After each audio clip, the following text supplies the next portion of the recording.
지금 한 독일 기자가 충격에 빠졌습니다. 중앙아시아의 초원 국가에서 지금 뜻밖의 변화가 감지되고 있습니다.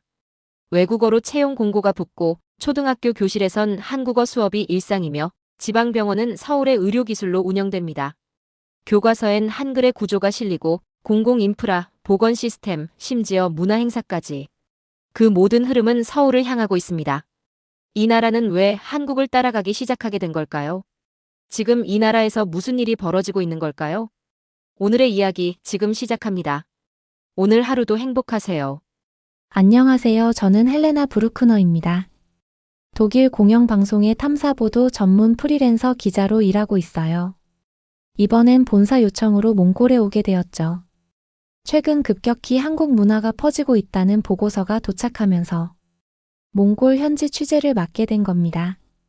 사실 처음엔 큰 기대는 없었어요. K-팝, 드라마, 화장품. 다른 나라들과 비슷한 정도겠거니 싶었죠. 그러니까 전 그저 익숙한 틀 안에서 또 하나의 사례를 취재하러 온 기자에 불과했어요. 그런데요. 울란바토르 공항에 도착하자마자 저는 뭔가 이상하다고 느꼈어요. 도착장을 빠져나오기도 전에 먼저 눈에 들어온 건 한글이었거든요. 세종학당 분원 설립 기념식. 파란 플래카드 속 한글 문장이 제 시선을 잡아끌었고 그 아래 한국어 안내를 기다리는 줄까지. 그 순간 저는 본능적으로 알았어요. 이건 단순한 취재가 아니겠구나. 이 나라는 지금 뭔가 깊게 바뀌고 있다는 느낌이었어요. 공항을 빠져나와 거리에 들어서자 더 이상한 건 연달아 터졌어요. 첫 번째로 마주친 간판이 명동이에요. 그 아래 서울 스타일 펌 45,000 투그릭이라고 쓰여 있었어요. 미용실 안을 엿보니 몽골 여성 둘이 한국어 드라마를 틀어놓은 채 서로의 머리를 빗고 있었죠. 한 블록을 더 걷자 보인 건 대한약국, 그 옆엔 삼성모터스 정비센터. 간판을 둘러싼 언어가 달라진다는 건 단순한 문화의 문제가 아니에요.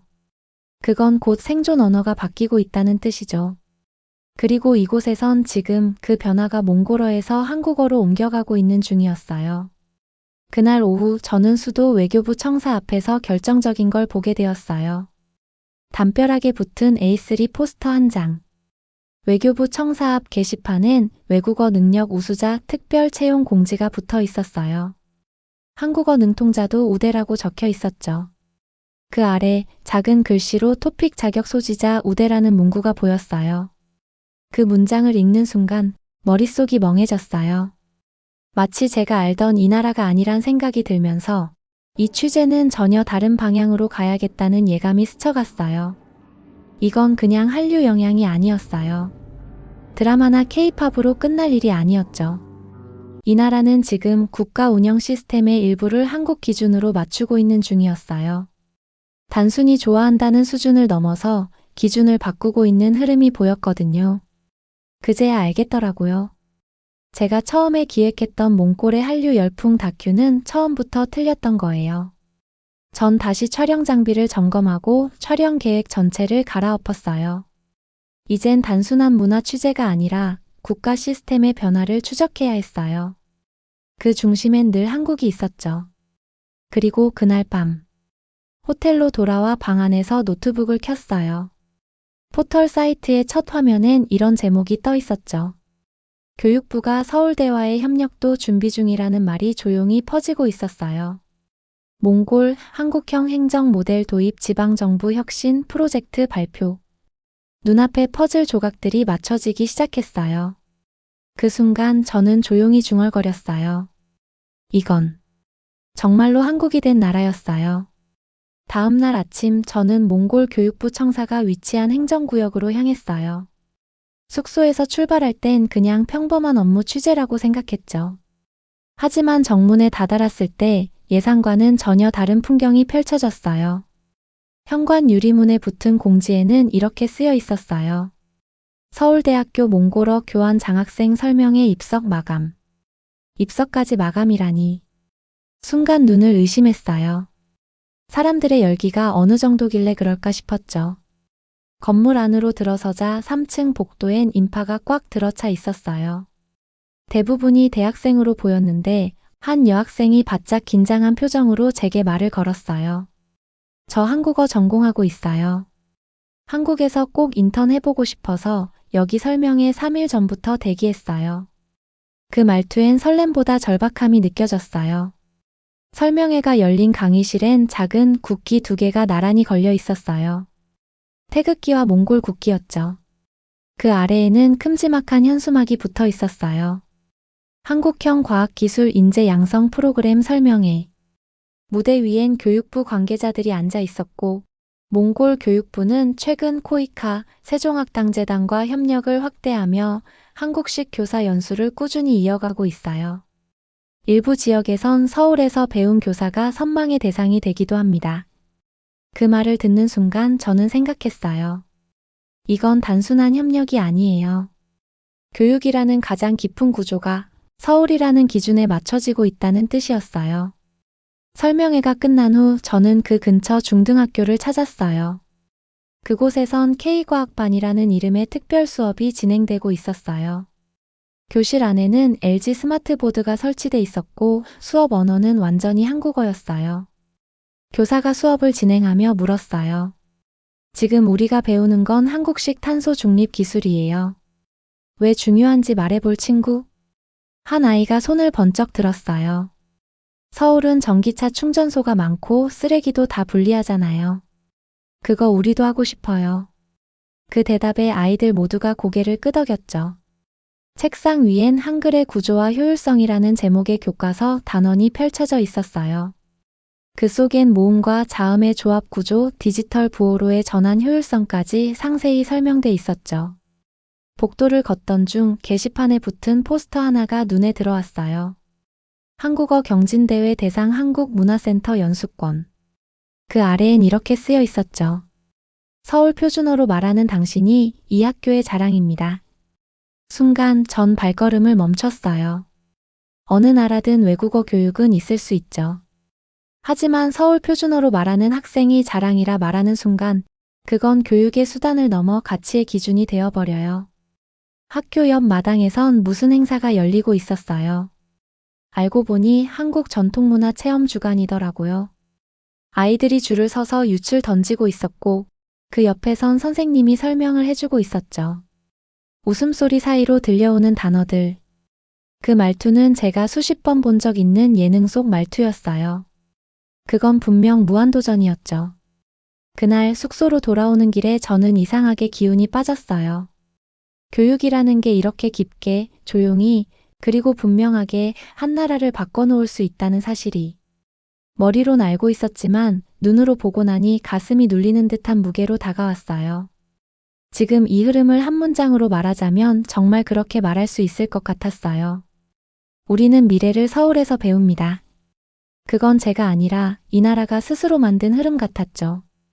이미 시작된 선언이었어요. 도시에서 본 것만으로는 부족했어요. 이게 진짜 전국적인 흐름이라면 수도를 벗어난 지역은 어떤 모습일지 확인해야 했죠. 저는 현지 운전기사의 차를 타고 울란바토르를 벗어나 남서쪽으로 3시간을 달렸어요. 흙먼지를 일으키며 달리는 비포장 도로, 드문드문 보이는 말대와 염소들, 전형적인 몽골의 평원이 펼쳐졌죠. 그리고 도착한 곳 작은 유르트 마을.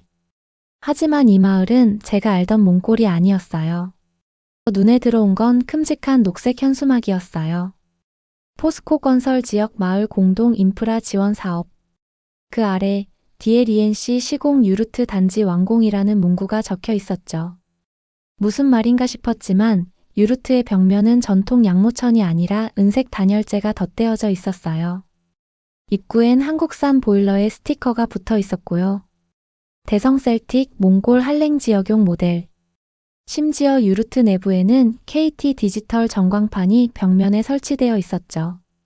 뉴스 자막이 흐르고 있었고 날씨 예보가 서울 기준으로 출력되고 있었어요. 인프라만이 아니었어요. 이 마을의 초등학교를 찾았을 때 저는 더 큰 충격을 받았어요. 먼저 운동장 한쪽에 노란색 버스가 세워져 있었는데 그 옆면엔 이렇게 쓰여 있었어요. 현대자동차 기증. 버스 위엔 한글학교 통학 차량이라는 글자가 선명했죠. 아이들이 수업을 받는 교실로 들어가 봤어요. 커다란 스마트보드 앞에선 한 선생님이 수업을 진행 중이었어요. 자, 그럼 EPS 토픽 3급 단어부터 복습해 볼게요. 그 말에 아이들이 일제히 책을 펼쳤죠. 책 표지에는 한국어 능력 시험 대비 종합서라고 쓰여 있었어요. 그 순간 제 시선이 멈춘 건 맨 앞줄에 앉은 한 여자아이였어요. 그 아이의 책상엔 손때 묻은 노트, 지우개 가루, BTS 포스터가 놓여 있었죠. 그녀의 이름은 아리운이었어요. 얇은 셔츠 너머로 다소 마른 어깨가 보였고 눈빛은 유독 맑았어요.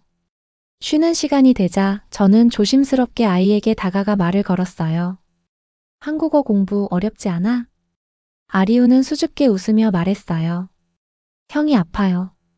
서울 가서 치료받으려면 시험 잘 봐야 돼요. 저 진짜 열심히 할 거예요. 그 말에 마음 한구석이 조용히 가라앉는 느낌이었어요. 그냥 언어가 아니라 그 아이에겐 서울이 생존의 방법이자 꿈이었던 거예요. 책상에 놓인 노트 한쪽에는 이렇게 쓰여 있었어요. 서울은 살리는 곳이다. 나는 한국어로 우리 가족을 살릴 것이다. 마을 한쪽 CU 편의점 간판 아래선 삼각김밥이 팔리고 있었어요. 점심시간이 되자 중학생들이 몰려들어 오늘은 참치마요지라며 웃고 있었고 서로를 부를 땐 야, 너 표준 발음 안 해? 같은 농담을 주고받았어요. 그 말투, 억양, 심지어 억지 웃음까지 전형적인 서울 예능의 말이었죠. 이 마을에선 한국은 소망이 아니었어요. 기준이었고 생활이었고 미래였어요. 그 마을에서 북쪽으로 1시간 남짓 더 올라가면 작은 지방 거점 도시가 나와요. 이름은 다르지만 풍경은 어느 시골 도시와 다를 바 없어 보였죠. 다만 딱 하나. 그곳의 병원 앞엔 익숙한 로고가 붙어 있었어요. 코이카 한국국제협력단 보건기술협약병원. 저는 그 표지판 앞에서 발걸음을 멈췄어요. 안으로 들어가니 대기실 벽에 달린 커다란 전광판이 눈에 들어왔어요. 응급진료 대기 현황 실시간 AI 진단 모니터링. 그 밑엔 작게 적혀 있었어요. KT 지원 시스템 서울 본부 연계. 사람들은 이 전광판을 바라보며 기다리고 있었고 간호사 한 명이 환자의 손목에 스마트 패치형 센서를 부착하며 설명했어요. 심박수랑 체온은 한국 쪽 서버로 실시간 전송돼요. 응급이면 자동으로 우선순위가 정해져요. 저는 숨이 막히는 것 같았어요.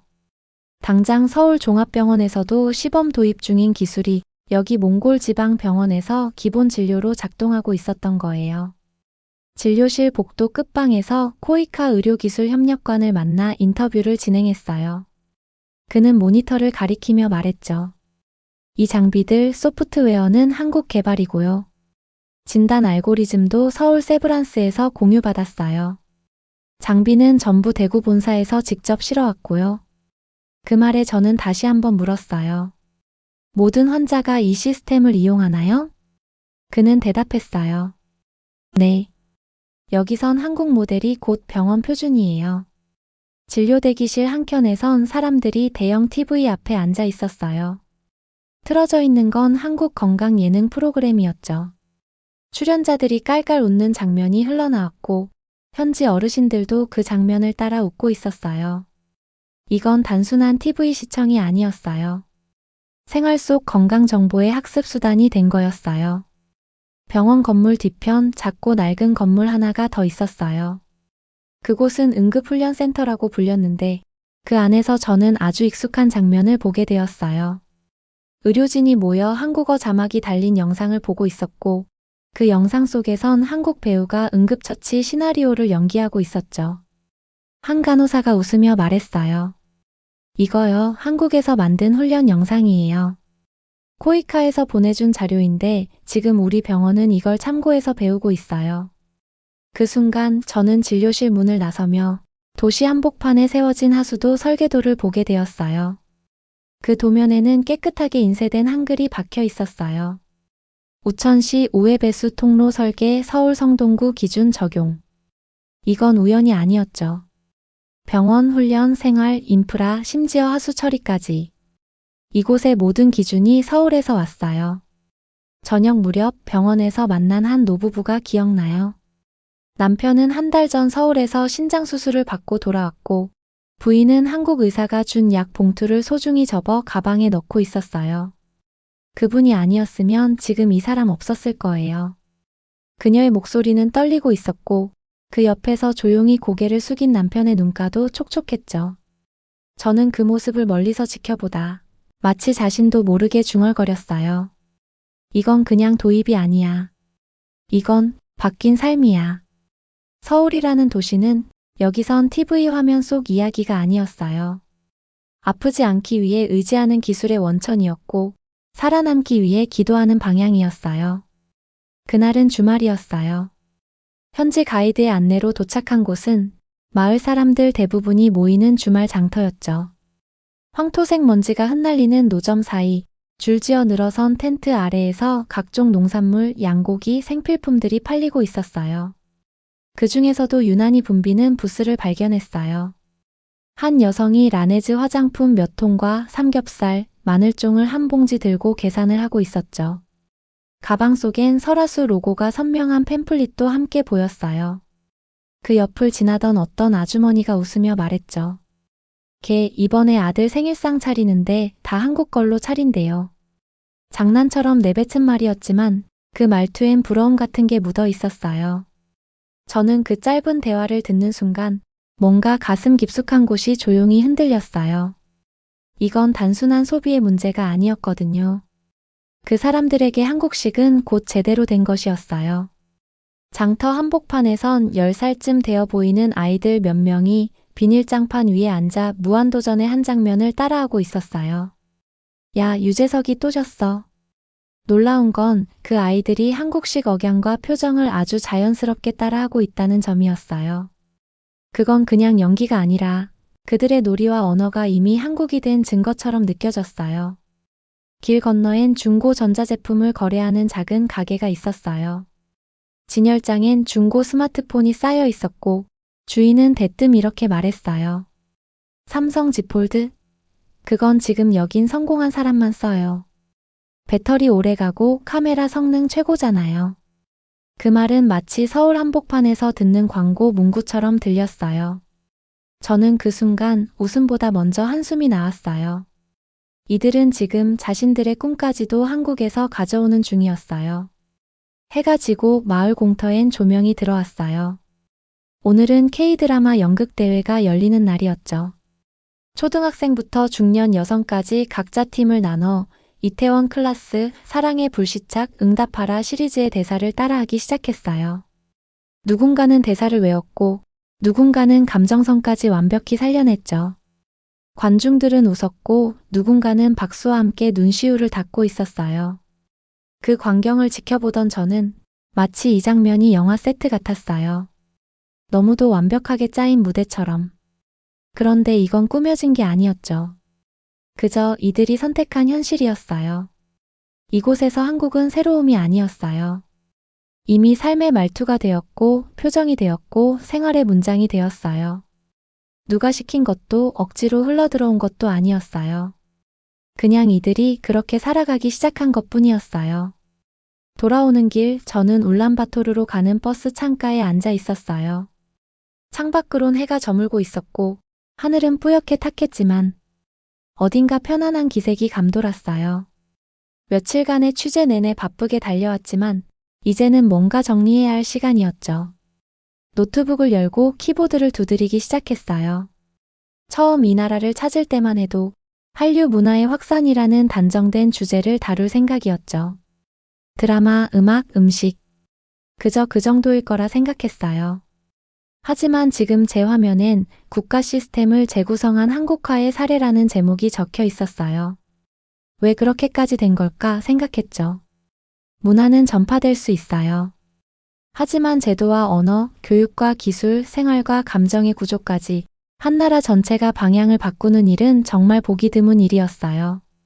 그건 누가 시켜서도 경제적 보상 때문에도 아니었어요.